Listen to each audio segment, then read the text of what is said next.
It's a hack. Like literally, as soon as I did that to my training, like it was a game changer. My coach told me about that when I was like 19 or 18.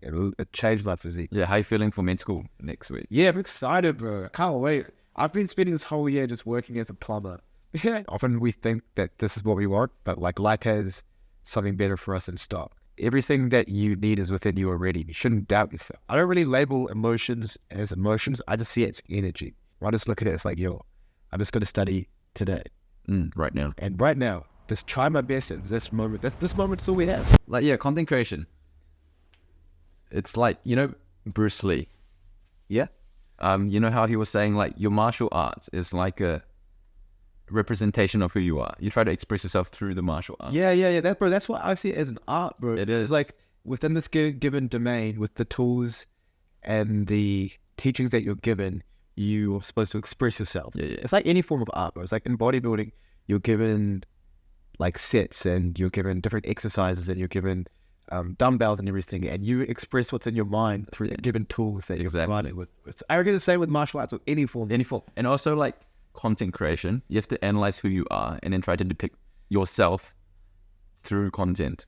Yeah. Right. And also, if we extrapolate that wider into life, we try to choose a career that accurately represents who we are as a person. Mm-hmm. And then also, if we extrapolate that further, through every single moment, we try to depict who we are in every single moment, right? Yeah, literally, bro. And do you feel like as we're going through life, though, because as we change, as our personality evolves, the way we express ourselves differs and evolves as well? Exactly. I reckon it's pretty fascinating. Have you found that in your life as well? Yeah, man. Well, if you imagine like your younger self, would you make the same decisions you'd make now? Yeah, exactly, bro. I look back like even 2 years ago, bro, and it's crazy how significantly you can change in like such a small amount of time, like your objectives from life, your goals, your intentions, even the way you carry yourself. But I've really found it like it's manifested itself in terms of like my bodybuilding as well, like the way I train, my mindset, the way I visualize what I want. It's so different in terms of the way I express this art form than it was 2 years ago, as you're saying. Yeah. And you manifest that physically as well, right? You can see the physical changes from your mindset shift. 100%. But you're mentioning Bruce Lee earlier. Yeah. Did I take you off course? No. That was pretty much my point. Oh, okay. Yeah. No, I definitely agree. I think it's cool when you can see the same philosophy applied to all arenas of life. Because I always say, like, it doesn't actually matter what your hobby is that you're extremely passionate about. Because when you take it to an extreme level, a very high level, it's the same personal growth. It's the same mindset that underpins everything. And I think like you would have found as well, like that's how you can relate to people in other arenas of life. As also who do like art, people who do music, acting, singing, or whatever. Like it's the same mental template behind it, I guess. Exactly. All right. I guess we should introduce the podcast.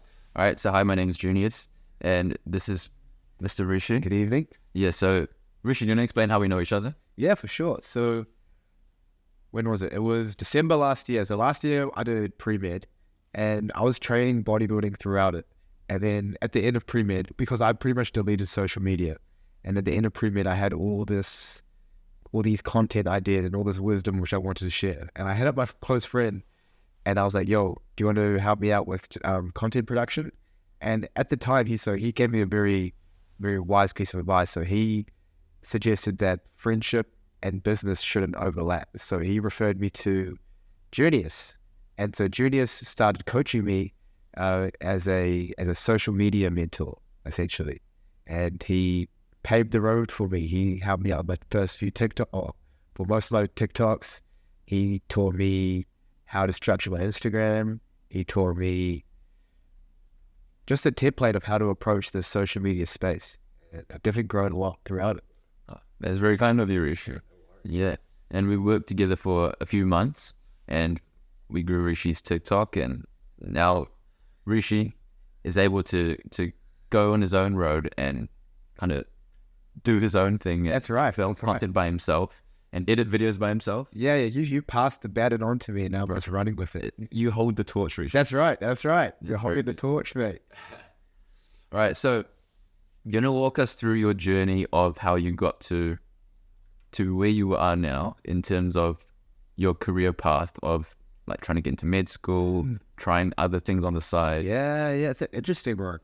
Well, like, I feel the things we want versus the way life pays out is very different. Often we think that this is what we want, but like life has something better for us in stock. And I always say that like things don't always work out the way we want to, but the way they're meant to. And so that's a nice way to preface the story, because originally I went to university and I was studying commerce and property. And my objective was to go far in the property world. I'm reflecting back on it at the time, I think the reason I was leaning towards property and commerce, deep down in my heart, I don't think that's actually what I wanted to do at the time, but rather I was doing it because I was good at it. But always in my heart, I've always wanted to be a doctor ever since I was like a little 5-year-old, because I grew up with like mad health roles. And my pediatrician, sorry, I had a very close relationship with him because he was like essentially guiding me through all that very difficult time of my life. So he was almost like my dad, like he played a very paternal role in my life. And I've always wanted to provide that service back to the medical community. So that was like where my first passion for medicine came from, was all those years back. But yeah, at the end of high school, I guess I just didn't have that degree of self-belief that I had the intellect and the drive to get into medicine. I didn't think I had the values to do so, which is kind of sad when you look back at it, because I think no matter who you are, everything that you need is within you already. You shouldn't doubt yourself. If you're passionate about something, just go after it. If you fail, your path will unfold for you naturally. But yeah, as I said, I was doing commerce property. I did really well in it. I did, I was like one of the top students in my class for both my commerce degree and property. And then in 2021, I was working as a marketing director for this property firm, with like this luxury property firm, and I was earning really good money, and I was pretty much top of my degree at the time as well. And with those two domains of extreme success at the time, I still wasn't fulfilled, and I realized that even if I pursue this line of work for the rest of my life, making all the money I want, I will never be content in my heart. And there was a few other adversities going on at the time as well. And I had a lot of time for self-reflection. And I was like, damn, I've got to trace what's truly in my heart in order to feel content, in order to feel at peace with myself. And so midway through 2021, I pretty much dropped out of commerce and property. And I spent the rest of 2021 from June all the way to January 2022, just studying science off YouTube and just getting some tutors to help me along the way as well. Because I'd never done science before. I'd never done chemistry before. I failed high school biology though, so I basically hadn't done science. So yeah, I was learning everything from scratch, everything from square one. And then I just told myself that as long as I gave it everything, then whatever the result coming from pre-med, I'll be content with knowing that I tried my best. And then I did pre-med last year, and then just gave that my heart and soul. And then I got rejected from Auckland, unfortunately. But as one door closes, another one opens. And so I got accepted in Australia, which I'm moving over to next week. Yeah. How you feeling for med school next week? Yeah, I'm excited, bro. I can't wait. I've been spending this whole year just working as a plumber. And I just want to go over now. Like, it hasn't even sunk in that I'm moving over. In fact, for most of this year, it's felt like that. It's felt so distant and so far down the road that it didn't actually feel like I was in med this whole year. It's kind of weird. But now that it's getting closer to the time, it's actually starting to be like, okay, we're getting closer to the finish line or the start line, perhaps. And yeah, I'm starting to feel way more excited now. Oh, yeah. It's a new chapter, but at the same time, I'm also pretty scared because, like, again, it's stepping into the unknown. Yeah, and it's like, this is my biggest life passion, and now we're embarking on it properly. Which is cool. You're finally on the journey which you set out to set on originally. Yeah. A lot of deviations. 100%. And I say that, like, we should do things now which our future selves will thank us for. So I look back to, like, my 2021 depressed self who took that leap of faith and gave it everything, left everything behind. And I thank him so much for it, for putting in all those 100-hour weeks and, you know, not giving up and believing in himself. I think that was the biggest thing I took out of that whole experience was, sure, getting into medicine was great, but I never had self-belief. And going through that route of that, like, 18-month study period, I really fostered that self-belief. And I went into university as an 18-year-old with no self-belief. That's why I did commerce property. And so it was nice having that catalyst where I was finally able to instill that within myself. Okay. So what do you think instilled that self-belief? Was it just everyday small wins, or was it bodybuilding, seeing the body change? How do you go from someone who had no self-belief to now you can accomplish anything? You're going to be the best in the world. Yeah. It's a good question. You might need to give me like a second to think about it. Oh, yeah.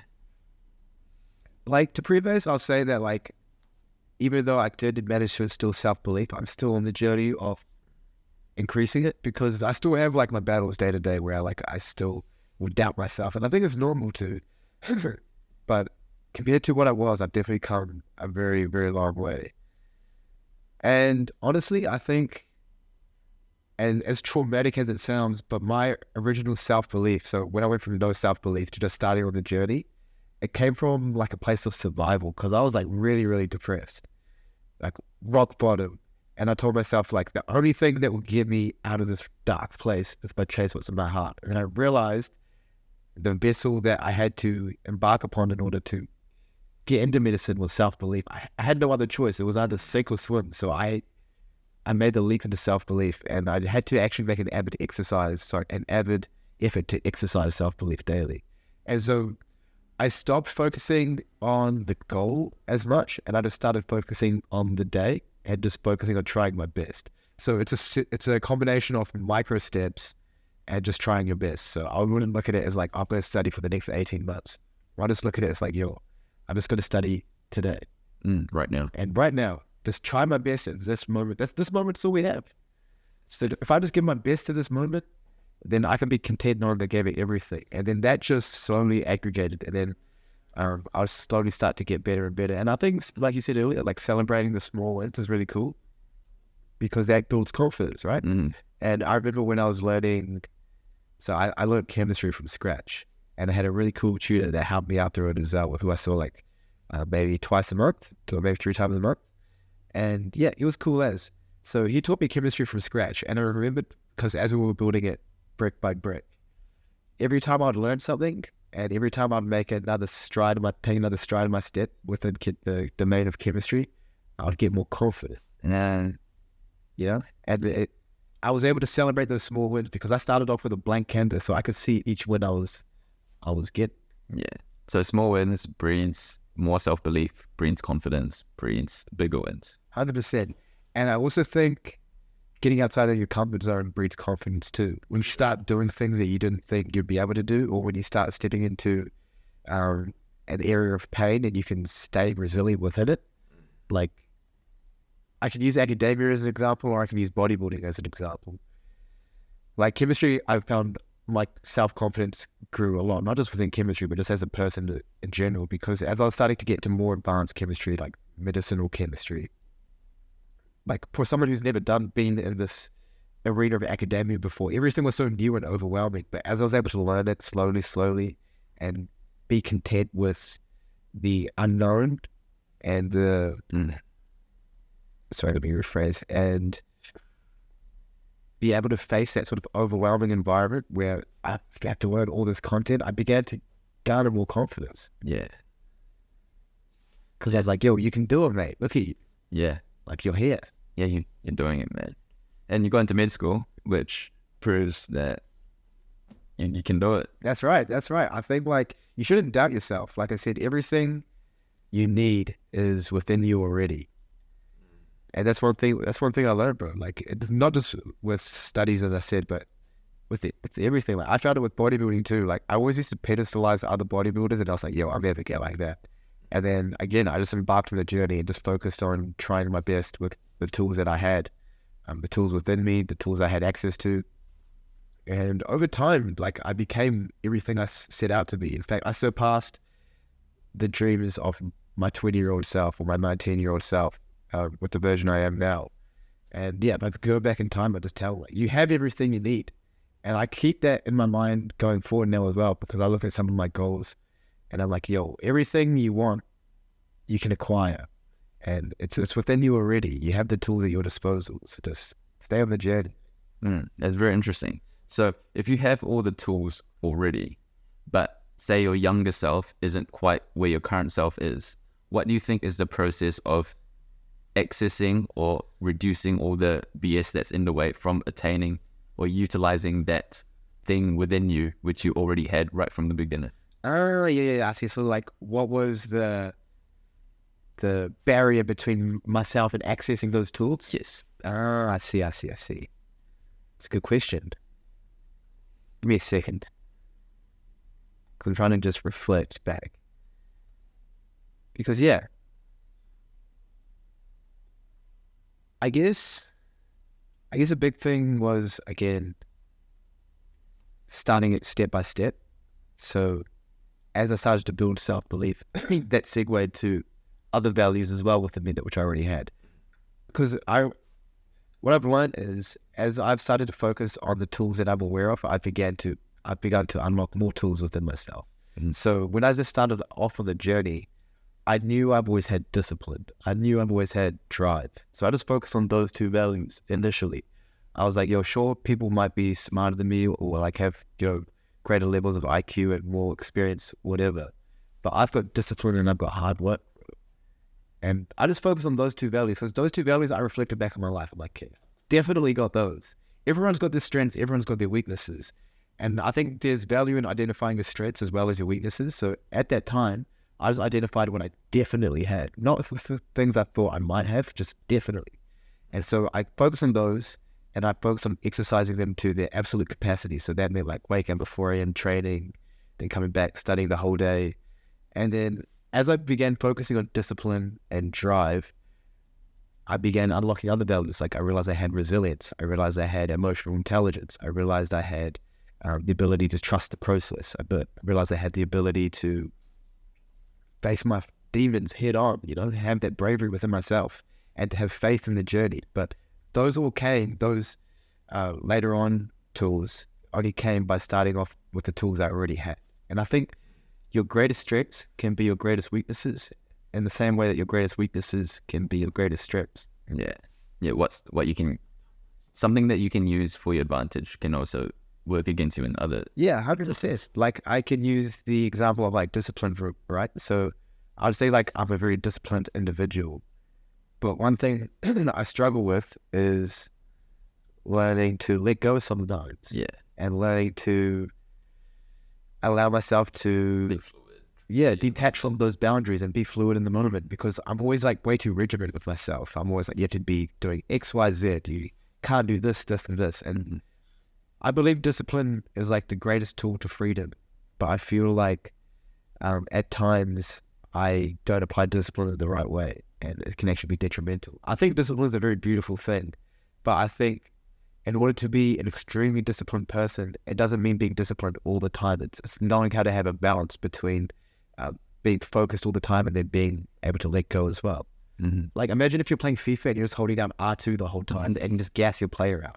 Like he wouldn't be a very useful player, right? Yeah. Because he would just tire out within the first 20 minutes. But if you apply it in the right way to keep it in balance, then I think it's way more sustainable. And I've learned that. Something I've also noticed on my journey is that if you can hold two conflicting ideas at the same time, then that's the hack to attaining whatever you want. You know what I mean? If you can be chill but intense, and if you can be rigid but fluid. It's that yin and yang. Yeah. It's not about like the balance. It's not necessarily the balance between the two. It's holding both at the same time. A paradox that both ends make sense at the same time. Yeah. That unlocks something special. I agree, because when I was too disciplined, I became very one-dimensional. And when you see the world through only one lens, you can become very biased in your actions. You become very one-sided. I think it's very valuable to have both sides of the spectrum, like you said. Even though they may seem conflicting at the time, I've learned through experience that this art of yin and yang, it underpins pretty much all domains of life. Especially if you want to be successful, it's very important that you have that art in place. And I remember last year, so as you know, pre-med is a very traumatic year in terms of study. And someone said, like, you need to be balanced. And I said, everything in life needs to be in balance, including balance itself. So sometimes balance has got to go out the window. Sometimes you got to be all in and just guns blazing. But sometimes you need to be chilled out. Yeah, bro. Here's an analogy I've heard before. A lot of people try to be a dim light bulb because they're afraid of going like to be unproductive completely. So like what some people try to do is to just always be somewhat productive, like 50% capacity. But what you can do instead is to have moments where you burn very, very bright, where you go intense, pure focus, no distraction. And then other times where you rest really, really hard, where you just chill and you don't do anything. Yeah. And you just like lie down and you just close your eyes. It's like a lion, bro. Like a lion's for their hunting, bro. They go all out. But for most of the day, they're just chilling on a rock, bro. The sun, the sub-Saharan Africa, bro. They're vibrant. Yeah, bro. But yeah, it's cool in that you know when to turn on that switch and when to turn it off. Yeah. And I think one thing I really struggled with was turning it off, because I thought that if I turned off the switch, I would just, you know, derail and become a crackhead. But like, I guess that fear of turning off the switch comes from a lack of trust with yourself. So you should trust yourself to be disciplined, but you should trust yourself that when you take your foot off the gas that you're not going to spiral, because it's important to be able to relax and chill out as well. And if you don't have that trust with yourself, then you just become reliant on discipline. And I think being codependent or reliant on anything is bad. I was reliant on discipline for a very long time. In fact, even until very recently, I only have I learned within the past couple of months to be able to detach and let go and trust myself when I need to turn that switch off. Yeah, that's a good idea. We'll clip that. Yeah, facts, bro, facts. Yeah, going back to your point about, you were saying harnessing certain values within yourself, and then you unlock certain abilities, say, along the journey. That's a very interesting point as well, which I wanted to touch on, because there's the idea of enlightenment, right? The idea of enlightenment is not that you're trying to reach something. You're trying to let go of all the imperfections and hindrances that get in your way for something that you already have. You're already enlightened. You just have all the BS in the way, clouding your... So could you use like the analogy of like a lake? A lake is already clear, but it's got pollutants Exactly. which make it murky. So if you get rid of those pollutants, then it goes back to being a pure lake. Yeah. So would you say it's the same with us? Yeah. So do you think that analogy is relatable to you in your bodybuilding and medical journey? I 100% reckon. In fact, like I think, so the body I have now, I could have had perhaps when I was 21, had I had the same self-belief within myself earlier. And I think that self-doubt or that idea of self-loathing or whatever negative values we may have in ourselves, it can really distort our ability to embark on our path and fulfill our given potential. Because like you said, like we're all enlightened beings, but we just have these hindrances within us that prevent us. It stops the light from shining through to its full capacity. And I think it's 100% relevant to our hobbies, to our interests, to our goals, that if our values are clouded, then it becomes much more difficult to give our entire selves to our path. And so what I started to do is I've started to try and become more self-aware of my flaws and my weaknesses, and I've tried to address them so that then I can flourish in my path much more. But yeah, I feel like it's a work in progress. I still feel like I've got a long way to go, but at least I'm aware of what I have to do. Yeah, self-reflection. I've talked to a lot of high performers, and I feel like all of them have some sort of self-reflection. Yeah. So do you have any things you actually do in terms of self-reflection? Do you like write a journal? Do you sit on the bed every night for 10 minutes and just think about things? Yeah, so like my self-reflection is kind of interesting. Like I say it's a combination, like throughout the day, I'll just casually just self-reflect on my day. I just casually self-reflect on my life. And what I also do is every morning I do like a 30-minute run on the treadmill. And when I'm running, it's like meditation, because like you're just focusing on your breathing, connecting into the rhythm. As you know, like any form of meditation, breathing is like a very, very core imperative part of it. You bring your attention to your breathing. So running for me allows me to do that. And while I'm doing so, I often hold that space to just self-reflect on myself. I allow thoughts to come into my brain, and I try my best not to hold any attachment to them. I just observe them and see them for what they are. Similar to like, imagine you're sitting on the side of Mount Hobson and you're just looking at the clouds and you're just watching them go past the sky, but you're not attaching yourself to them. You're just, oh, the cloud, nice.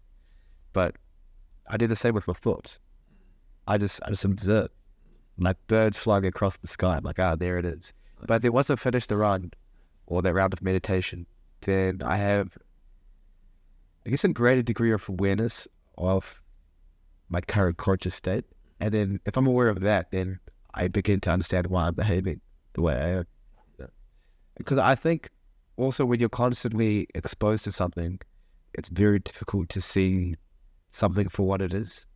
So that sounds very abstract, but as I'll explain, it'll become more clear. Like if you were constantly watching a blade of grass, you probably won't be able to notice its growth. Or like, for example, with bodybuilding, because I see my body every single day, I don't notice the changes within it.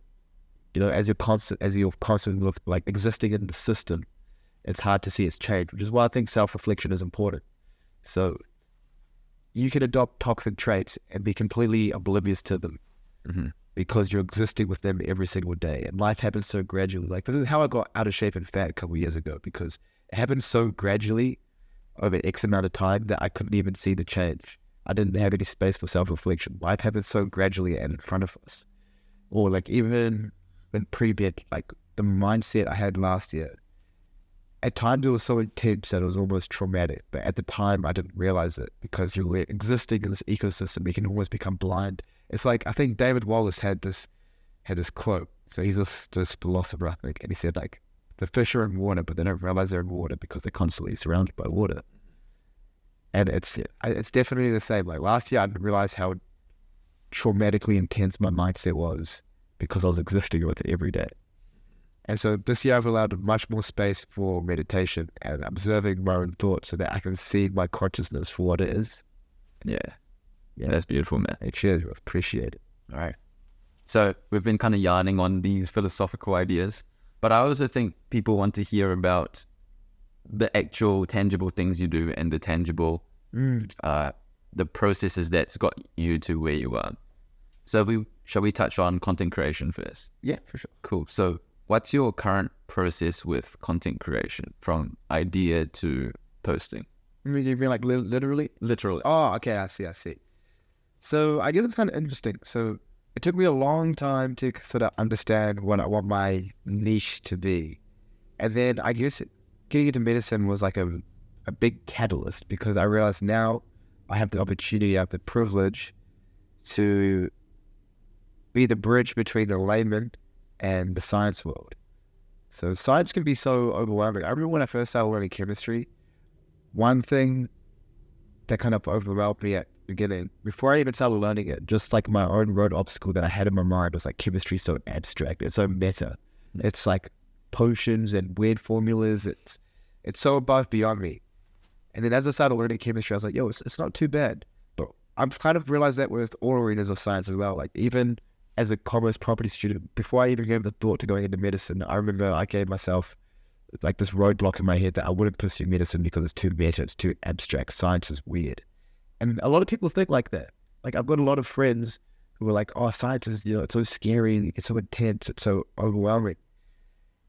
And so now, having learned science, I've realized that it's not as overwhelming as we make it in our heads. Often in life with anything, we exaggerate it in our heads way more than what it actually is in reality. We intensify things in our heads. And so what I want to do now is I want to simplify science down to make the typical Joe be able to understand science and appreciate it, and then apply it to their own journey. So at the moment, I'm focusing on bodybuilding. And anytime I have something within bodybuilding I'm curious about, or when there's a topic that's interested me in the past, or perhaps when there's people that hit me up on social media, like, yo, Rishi, I'm struggling with XYZ, then I'm like, video idea. And then because I've got this knowledge of science, I want to be able to use that as a tool to help address people's queries. And so that's kind of my way of going about it at the moment. So recently I did a video on taking time away from the gym because I've got a few friends who are injured at the moment.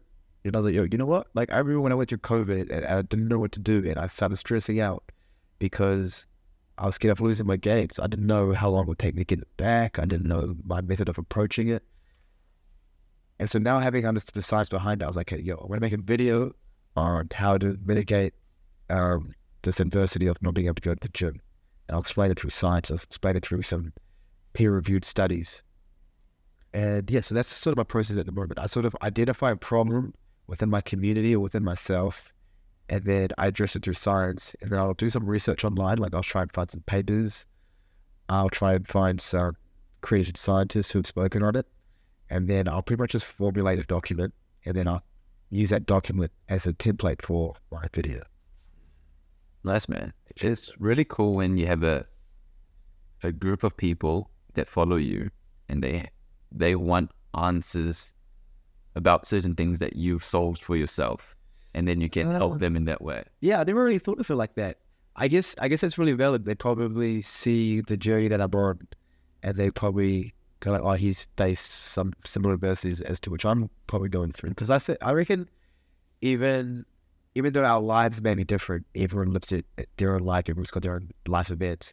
I feel like a lot of the adversities that people face are very similar. You know, like at some point, you'll get an injury, or get a sickness, or you'll have to face some emotional issue, which will take you away from your routine, or take you away from your job, or your hobbies, or the gym. And so in this case, it was the gym, just as the example. And so, yeah, it's cool that people can look at my life and be like, yo, he's just another one of us, bro. He's been through the same adversities, maybe in a different way, but like everyone's adversities manifest differently. But we can relate to him because he's done X, Y, and Z with his bodybuilding. Yeah. I feel like every successful person would have had that like really low point where they're really sad, and then there's a point where they want to give up, and then something within them chooses not to, and then boom, the success comes. It's almost like comes from a primal survival place. You're like, yo, it's either sink or swim at this point. Yeah, everyone's gone through that. Yeah, everyone relates to that story. 100%. And I think like, if I could go back and tell myself something, I'd say the worst thing that happens to you is actually the best thing that happens to you. Because the worst thing is the greatest catalyst. You see, like, emotions can be deceptive. Like, during those times, I was so overwhelmed and sad, and I pitied myself a lot. But I didn't realize that, this is actually an opportunity. That only came to my attention later on down the road. But the way I look at emotions now, like when you're at a rock bottom place, or even when you're in a really great place as well, is I don't really label emotions as emotions. I just see it as energy. So when I'm in a really low, dark place, and even if you just take the spiritual aspect out of it, think of when someone who's depressed, right? That's a lot of just emotional energy keeping you drained, that you don't want to do anything, or that you're really sad or whatever, right? But if you just look at it, all that energy and put it into a productive arena of life, like I feel like it can act as a catalyst to take you really far. Like that's what I try to do. I was so sad, but all that sad energy that I was directing towards myself, I just directed it towards my studies and gymming. I feel like there's a productive way, or like a constructive way, that you can use energy. And the same way I use that principle to happy emotion as well. It's a lot of energy, and you can use it in whatever way you want, but that choice is on us. And I think that's where we have control. A lot of times we can't control emotions, but we can always control how we respond to Junius. Oh, damn. We're going into Stoic philosophy. Yeah, 100%. All right. Yeah, man. For sure. Marcus Aurelius, man. Marcus Aurelius, yeah. Damn. So what books have you been reading, Rishi? Because you got a lot of wisdom in you, man. Like, You reckon? I reckon. How old are you, Rishi? 23 balls. 23 balls. Yo, man, you're young. Oh, shit, bro. I feel way older in my head, bro. If I go 24 soon. Yeah. Do you ever feel way older than you actually are? Sometimes the opposite. Yeah, I feel mentally I'm like 12 years old, but I'm existing in like a 23-year-old body. I'm like, what is this? Bro, 23-year-old body, bro, you're jacked. I'll put the credentials on the screen. Sorry? I'll put the credentials. Oh, yo, thank you, bro. Thank you. Yeah, what books am I reading at the moment? My mom bought me the Torah recently. Okay. Yeah. So it's like so you got the Quran, you got the Bible, and then you got the Torah. The Torah is like it stems from Jewish faith. Okay. But they all stem back to, it's like an Abrahamic religion, right? So they all stem back to that, like the Bible, the Quran, Torah, and they all pretty much say the same story. And it's cool being able to, because I've read parts of the Bible, read parts of the Quran, and now read the Torah. But it's essentially the same story in all. I thought they were all different, but they all teach the same things, the same philosophies. And I think it's a really beautiful thing. Yeah. And I'm reading Moby Dick at the moment too. And what else am I reading? I read Inner Engineering by Sadhguru. Okay. Yeah, have you read that? No, no. Pretty neat book. Recommend it. And I'm reading meditations too at the moment. But the thing was, so here's my thing with self-help books or like philosophical books. I'll speak to self-help books first. Okay. So the difference between knowledge and wisdom is that wisdom is knowledge which has been actualized, right? So if you go talk to a random person on the street, they know that being disciplined and being resilient and having faith, etc., are all good values. But how many people actually put those good values into practice? You know? Yeah. So what I found is I was reading a lot of self-development books and I had all this knowledge, but I was like, before I keep learning on additional things, I want to start putting into practice what I already know.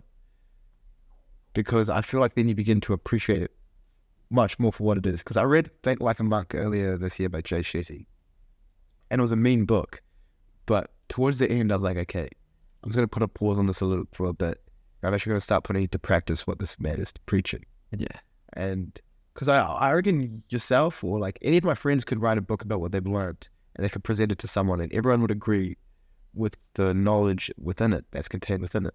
But it'll only really have its true effect once it's applied to wisdom, once it's exercised as wisdom.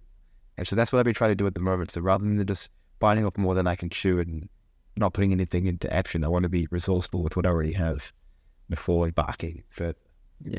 It's a trap, self-help, sometimes. Sometimes it can be like a false sense of productivity. Yeah. I'm reading all these books, but if there's nothing being put into practice, then there's like just ideas. there's like a detachment between the two. Mm. Yeah, for sure. Are you reading any books in the moment? Yeah. See, I went down the trap of self-help as well. And I was reading everything, like from Red Pill. Oh, yo. I've been there, bro. And then all the generic self-help books like Think and Grow Rich. Classic Napoleon Hill. Who's that? Rich Dad Poor Dad. My classic Robert Kiyosaki. Yeah. How to win friends and influence people. Classic. Yeah. How to be successful. Yeah. Goes in, bro. But then now I'm trying to read books which if I have a specific problem in my life and that book solves that specific problem, I'll read that book until I solve that specific problem. For example, currently, I want to create a strategy for content, right? So I've been reading this book called Blue Ocean Strategy. Oh, yep. You understand the idea? I think we spoke about it Yeah. months ago, but you may need to rekindle the flame. I'll rekindle your flame, Rishi. No, go hard in it. I always So go. always. Go, like. All right, so blue oceans are essentially... Okay, sorry. Red oceans are oceans that are bloody. So if sharks fight in a red ocean, then that ocean is saturated. So you have to compete on being better or being cheaper or some unique factor because everyone's competing. Blue ocean is you kind of steal an aspect of something else and you bring it to the current market. So then you're no longer competing with everyone in the red ocean. You're competing in the completely blue ocean and you can charge preferably higher prices and you're unique. You're no longer competing. Yeah, so it's like separating yourself from all the competitors. Yeah. So for you, content maybe, you have a few different skill sets which are unique, right? You're bodybuilding, you're a med student now, you got philosophical ideas, right? And those unique combinations of traits is rare to find in an individual, especially someone so young.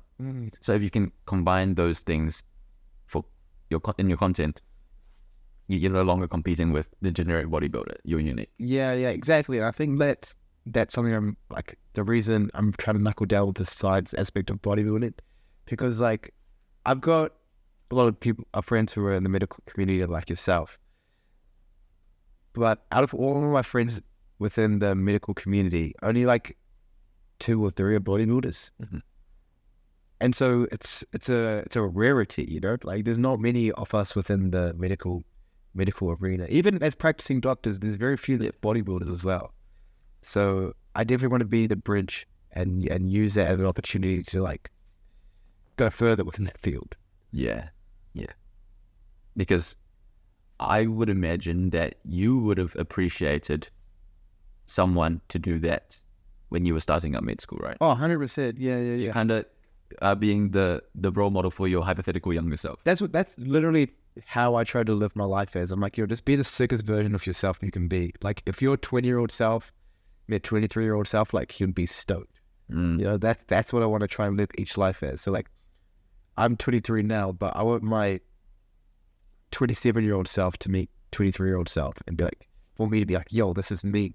I reckon be appreciative of your success, be grateful for it, but keep moving forward. Try your best not to become complacent. Yeah. Because then you stop growing.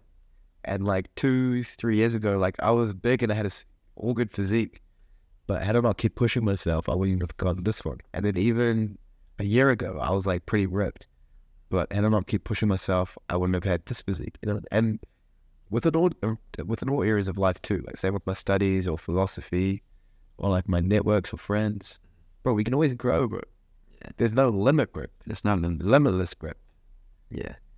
You're often limited by your own like thoughts. Yeah, I think we are our own obstacles. I genuinely think so. Like, nothing external is greater than the internal. Yeah.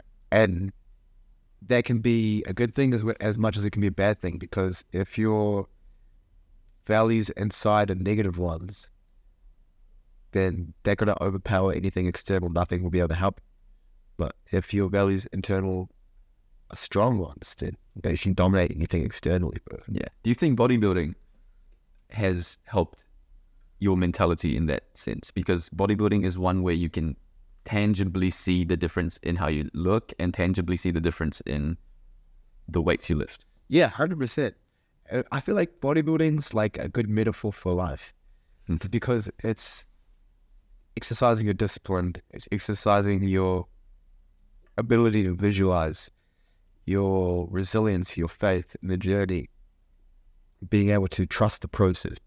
I definitely think so. In fact, I started gymming when I was like 14, and I remember for like the first 5 years, so between 14 and 19, I pretty much made like 0 gains, bro. Like, you know how when entrepreneurs are starting out and they say like for the first 10 years they made like $10,000 total or like nothing? That was like me with gymming, bro. Like, and I feel like even that in itself is like a good life lesson, that if you want something great in life, nothing comes instantly, bro. It's it's long-term gratification. It's like a exponential curve. Like, you're gonna spend a long time at this low sort of part of the graph, but then once you've got all the experience under your belt, once you've learned all these things along the way, then it becomes exponential. It's to start growing. Yeah. A lot of people tap out along when it's when it's a little bit. Yeah, it's a plateau for a long period of time. People tap out, but I say during that plateau is when you're learning, when you're growing. So even though I didn't physically grow during those 5 years, I made so many mistakes that I mentally grew. Yeah. And then I think with anything in life, you'll achieve success once your mindset is in pure alignment with whatever your goal is. So once you have reached a certain level of specific values, then that door unlocks itself for you. Yeah, success will be a byproduct of your mental state as opposed to your actual goal. Yeah, I agree. Yeah, you know what I mean? It just, oops, I got success. Yeah, 100%. And so with like, medicine's a cool one, and so is bodybuilding, because they're very literal examples. So bodybuilding, the door for me to step into this current physique only came once I had learned to be able to trust the process at an extreme level, once I had acquired a certain amount of discipline, once I had acquired a certain amount of resiliency. There were specific values which I had to reach a certain level at in order for that door to finally open. And those values will come through experiencing failures along the way, and through having that ability to learn and reflect. And same with medicine, bro. Like, in order for that final medical door to open for you and for you to become a med student, you have to have certain levels of empathy. You again have to have certain levels of discipline, resilience, faith, etc., etc. And then once all of those values have been met, it's like a little criteria. Once you tick them all off, that door will open for you. Mm-hmm. And I feel like when the door doesn't open, it's because we're lacking one of those values. Yeah, that's true. Yeah, we haven't done the internal work for it to manifest. Yeah, I think it's all internal work. That's like how I think manifesting works. I think it's all internal work, and then once you hit all the criteria internally of specific values, then the door opens up for you. I think also there are rate limiting steps for success sometimes, and what will take you from 0 to 100 is different from what will take you from 100 to 1,000, say, and it's different from 1,000 to 1 million, whatever. Sometimes you have unlocked 1,000 to 1 million. You've done all the internal work to do that, but you just haven't unlocked the barrier from, say, 100 to 101. So then one time you just unlock that mental barrier, you let go of that BS in your head, then boom, you don't only go from 100 to 1,000, you go to 1 million. Dude, I think that's why I made so much progress with my bodybuilding over the past 2 years. Because if you look at my 21-year-old physique, I was like kind of fat and chubby. I look like, who's that chipmunk from Alvin and the Chipmunk, for the fat one? Theodore, bro. Theodore, yeah. I look like him, bro. I look like chubby ass, but I look like a chipmunk. But back then I had the capacity to go from 100 to 1,000, but I didn't have the ability to go from 0 to 100. So once I was able to get that final piece of the puzzle sorted out, then I was able to exponentially grow in bodybuilding. That's why I feel like I had such high levels of success in that field within such a small window of time, within just that 2 years. Even though there was like that 8 years before it where I was training, I feel like it all came all of a sudden when I had finally The one piece. Yeah. It's like the Thanos glove, bro. Once you get all the stones, bro, you're unstoppable, bro. Yeah. All right. Cool. So, damn, there's a lot of knowledge extracted from our brains. That's right. Shall we go really quickly into your actual process of bodybuilding, just in case there's anyone out there who's wanting to get jacked like you? They want your physique. So what's your actual process that helped you get this physique? Like, how many times a week do you train? So? Can I say something philosophical before I talk about that?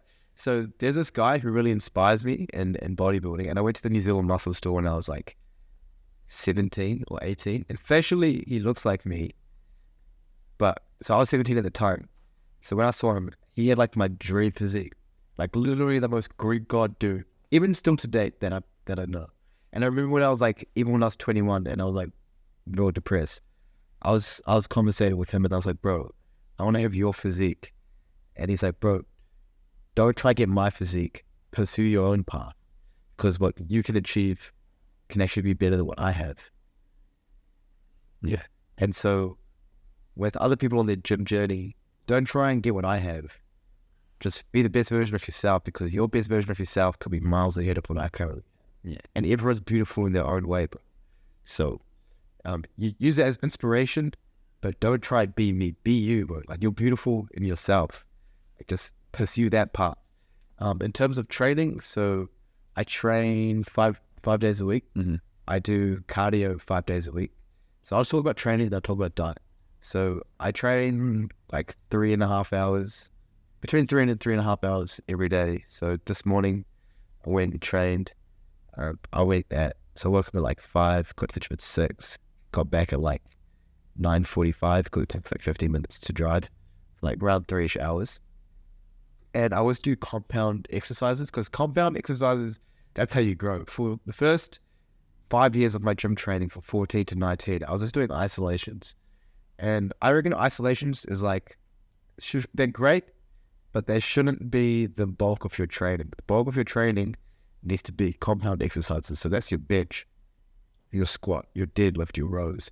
Those exercises where you can hit a group of muscles at once and where you can lift heavy, because you grow when you lift heavy. And so when I'm doing my compound exercises, I do 6 sets of 6 reps, or I do 10 sets of 3 reps. So either way, I'm hitting between 30 and 36 reps altogether. And the reason I keep the reps low, so I'm either doing 3 reps or 6 reps, is because you can lift way heavier weight when you're doing less reps. Like, if you just use basic numbers, for example, it's way easier to do 3 reps at 100 kilograms than doing 10 reps at 100 kilograms. In fact, most people who are currently training do 3 sets of 10 reps. And if you think about that, right, if you're doing 3 sets of 10 reps, you'll probably be doing it at a much lighter weight anyway. So let's just say, instead of lifting 100 kilograms, you're lifting 60 kilograms. So if you go 3 sets times 10 reps, that's 30 reps, and then times that by 60. That's your total volume. But if you go 10 sets times 3 reps times 100 kilograms, your total volume was way more. You see what I mean? Yeah, yeah.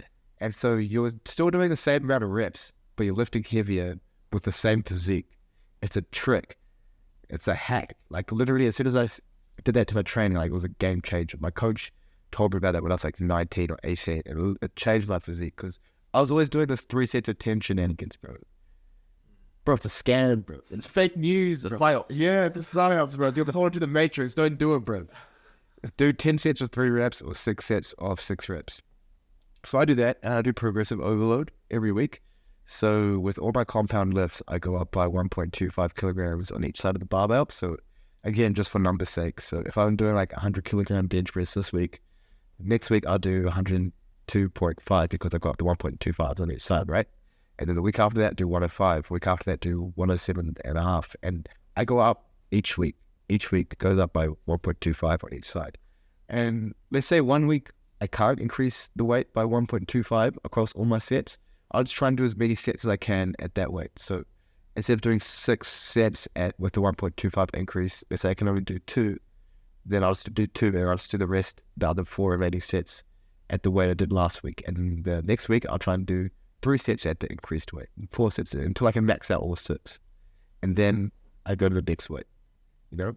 And some people might ask that, oh, Rishi, bro, like, what if I can't increase the weight by 1.25 at all? Well, there's actually things you can do, bro. So you can do progressive overload in the form of doing more reps.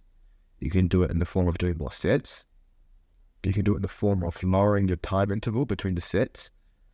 Or you can do it by slowing down on the eccentric motion. So like when you're bringing the weight back down, bring it down slowly, you know? Mm-hmm. So yeah, those are the ways that you can overcome your plateaus. And then there's another thing I learned. So this year, actually no, since 21, so 23 now. So for the past 2 years, I've been doing like running every single, 5 days a week. When I first started, I was doing it 6 days. So now I'm doing it 5 days. But I pretty much run most of the week in order to drop my body fat percentage down. Because you can have the best body in the world, but no one will see your muscles until you shred off the fat.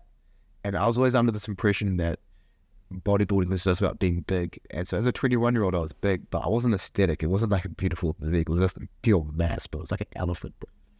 But I had to carve it out. And cardio allows you to carve out your body. And you might lose a little bit of size, but A, you'll look more aesthetic, and B, you'll actually look more ripped and more jacked as well, because when you can see the ripples in the muscles, when you can see the fibers, even though the muscle might be smaller, you'll look bigger as opposed to heterodox cardio in the first place. And also, cardio helps with your blood delivery throughout your body. So as your blood is able to move through your body more efficiently, and you'll be able to then get better delivered oxygen to your muscles, which allows for like better cellular respiration and more energy on all the lifts. So cardio is really important. So I do just a 5-kilometer run at the end of my workouts. And then diet. So I'm currently shredding at the moment. So I eat chicken breast and rice every day. In fact, I've been doing so for like the past 5 years. But because I'm in a shred at the moment, I'm in a caloric deficit. So I'm eating how much? 200, about 800 grams of chicken breast every day. That's cooked as well. That's a cooked weight.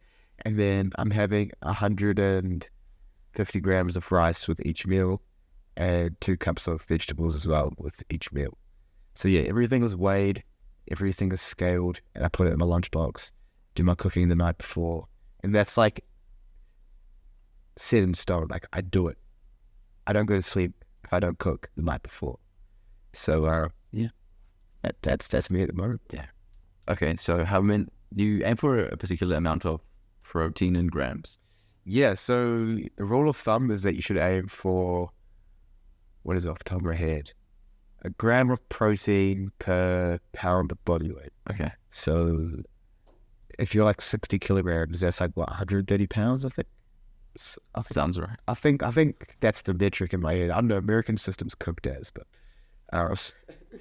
Yeah, so then you just convert your pounds to grams in protein. So 130 pounds is just 130 grams in protein. So that's how much you would aim to get. I think 100 grams of chicken breast has about 31 grams of protein. So, So you eat yeah. a decent amount. I managed to get a decent amount. Okay. And how many meals do you try to eat that across a day? So I have 4 lunchbox meals. So a lunchbox meal is just chicken, rice, and vegetables. And then I have a smoothie in the morning, which is just oats. And the only supplement I use is creatine. Okay. And your actual training itself, you do compound lift at the start. Yes. And then is it accessory muscles after? So yeah, I always do compounds at the beginning because compounds are the most energy draining because, as I said, you're A, lifting really heavy, and B, you're training a multitude of muscles at once. And then I pair that with isolation, but isolation always goes at the end. I consider isolation as like the icing on the cake. So you can't make an entire cake out of icing, but the icing makes a cake beautiful, right? It's like the final layer, makes it presentable. So your compound, that's like the bulk of the cake. And then the isolation is just the final touch. So I just do like bicep curls. It depends on the day. So let's say I'm doing a chest day. So chest is like a pushing motion.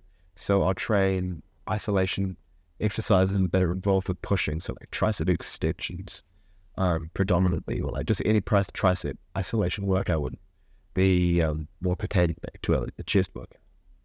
And you do push-pull legs? I do a variation of push-pull legs. So to answer your question, yes, I do push-pull legs, but I train 5 days a week. So I'll incorporate some other exercises into my push-pull legs routine. So I'll do 2 back days during the week, which is 2 pull days. But one will be a back/hamstrings day, and the other day will just be a back day. So I've modified it slightly, but push-pull legs is essentially. And on your push day, do you do like quads then? On my push day, so I have a leg day just for quads. Oh well, I mean quad is like the whole thing, but so you do 2 push days, 1 pull day, and 1 pull day with hamstrings, and 1 leg day. Yeah. So if I walk through it, so I have a chest day. Okay. And then I'll do a back end hamstrings or back end legs, or whatever you want to call it. Okay. And then I'll do a upper chest/shoulders workout. Good. And then I'll do a leg day. Yeah. And then I'll do just a back day, which compromises of deadlifts and rows. And that's all I do for that one. Okay. Cool. Yeah. So, yeah, it's a variation of a push-pull workout. But I will say this. There's not one set of routines that works. So depending on your body type and depending on how you recover, you will find that different splits work for you. So when I first started training, I was an idiot. I was doing like only muscles above the waist. So just leg day. Yeah, I was like, fuck legs. No one's gonna see your legs anyway. It's with pants, bro.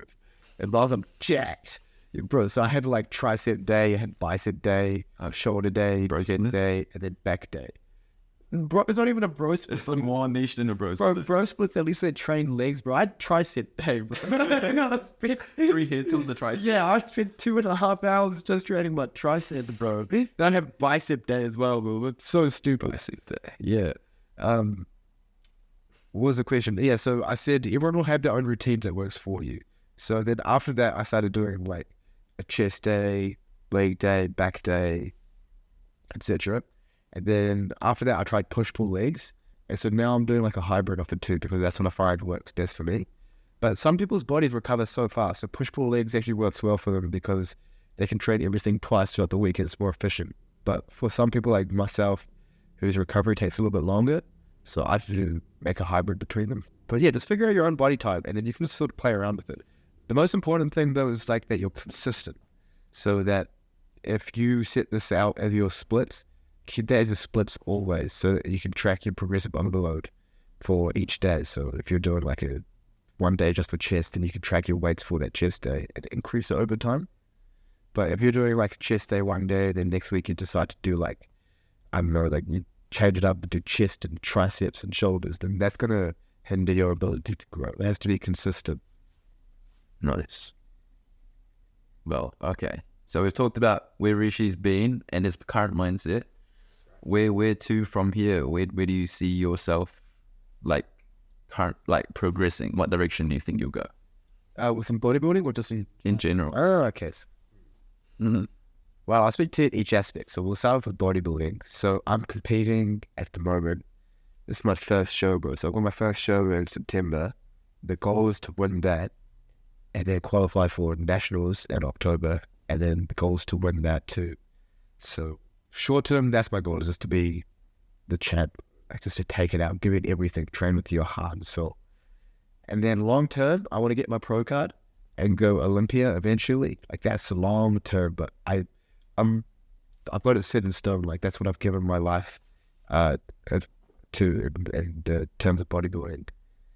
Like yeah, it's always been my dream to take bodybuilding far, especially because I grew up so skinny. And like I said, the worst thing that happens to you will also be the best thing. Had I not been super skinny and looked like a World Vision child growing up, then I would never have had the catalyst or the reasoning to go off and train and do something about it. And as I fall in love with bodybuilding, I now just want to be the best at it. So yeah, I want to go to Olympia, bro. I want to be the best. I just want to be number one. That's the goal, bro.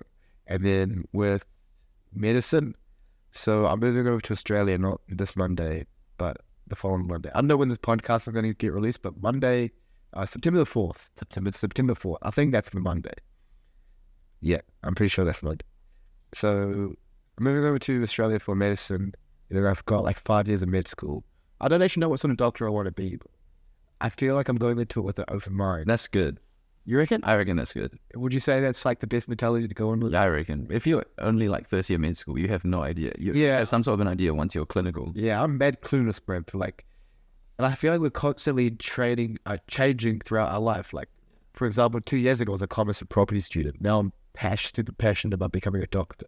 So who knows, like, and with a couple of years' time, I may want to be doing a specific field of medicine, or perhaps I may want to branch off into research. I think medicine's a really fascinating one because there's so many things you can do within it. Like, would you agree?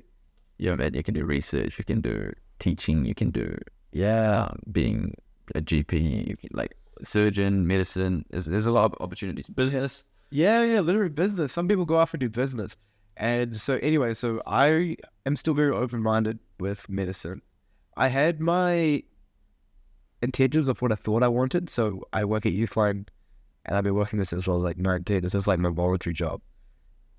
But when I first started counseling at Youthline, I loved the connection I get with like the callers, especially like talking to children. And it was real fulfilling. And so I was always like, yo, I want to be a pediatrician. And I thought that could be vibes. But I guess my mindset has changed a little bit now that I'm actually in medicine. Because I tell myself, like, if I want to do X, Y, Z, and I'm just narrowed in with that, then I can close off myself to something that's perhaps more meaningful down the road. So, yeah, who knows? I might be a pediatrician, but I might want to do like heart surgery instead. Who knows? The future's beautiful, man. But even beyond that, one thing I do know is that I definitely want to connect bodybuilding and medicine together. Whether that's in a career form or whether it's a hobby form, I guess that's still for me to figure out along the way. But I guess that's definitely inspiration for the present moment. That's why I'm making videos about like the science of bodybuilding. But yeah, who knows? I might make a program down the road for people who are starting out, explain the science and the nutrition behind bodybuilding, different packages for different body types. I'll figure that out along the way. But I do know that I want to pair the two up together. And yeah, I'd say those are my two big goals at the moment, like becoming a doctor and becoming number one in bodybuilding. Number one. Nice, man. I'm rooting for you. Cheers. Appreciate it. Right. So, Rishi, if people want to get a hold of you or they want to support you on your journey or they want to reach out to you, follow your content, where can people reach you? Yeah. Follow at rishi.sun on Instagram or rishi.sun on TikTok. Much appreciated. Yeah, man. No, good content. No, honestly, thank you very much because, you know, when I'm training, I always think about the people that support me. And I'd say it's not an individual effort. You watch Formula 1? Yeah, So so my guy. So like I'll just use a race that everyone knows. So like Lewis Hamilton, right? When you see Lewis Hamilton like race and he finishes, he's number one. Everyone's like, yo, Lewis Hamilton's a champ. But you got to realize that there's a pit crew. There's people that change the tires. There's someone in his ear the whole way through the race, bro, telling him when to turn. There's people that change his oil. There's engineers, scientists, researchers that design this beautiful car, the mechanics. So there's a whole system, an ecosystem of support behind him. And that when Lewis Hamilton wins, they all win too. So we're a collective. And I see it no different in my journey too. So when I'm supported, even if it's like a little bit of support or like a lot of support, like my family, everyone's in my team. And so when I win, you guys win too. And I wouldn't be where I am without the support I have currently. So, yo, Team Rishi. Team Rishi. Support Team Rishi. That's one, bro. That's one. We're all part of it. And I always say, like, I support the people. I support everyone. I think that we should all support one another, bro. Because, like, it's like that herd mentality, bro. When one wins, we all win, bro. Yeah. We only get to live life once, bro. Just be the sickest, most goated version you can be, bro. Most jacked. Yeah, facts, bro. If you're jacked, just be the goat, bro. Yeah, that's a good way to end the podcast. Oh, is that it? Do you have any other things you want to yarn about, Mr. Rishi? Oh, is there anything on your philosophical journey? Okay, one idea I was thinking about. We were talking about we want to make our past selves proud. Yo. Do you ever think about your hypothetical wise older version of yourself, and do you ever use it as a guiding force to take, to decide things? Yeah, I definitely do, bro. In fact, when I'm running on the treadmill, bro, like that's when I get like real into my thoughts, like beautiful thoughts. And I imagine like this is literally what I do. I imagine like when I'm running that to my right or looking at me is like the version of myself that I want to become. And it can either be like the version of myself within 1 year or the version of myself in 10 years. So like this morning when I was running, bro, I looked at the version of myself running. He was running next to me and he was just like Olympian champion, bro, just Jack, and he was a doctor too, bro. And like I visualized him like with my face and everything. So he looks exactly how I'd imagine he looked at 30 or whatever. But I always visualize it, bro. And then I try and do what I can now to bring that version of myself into existence.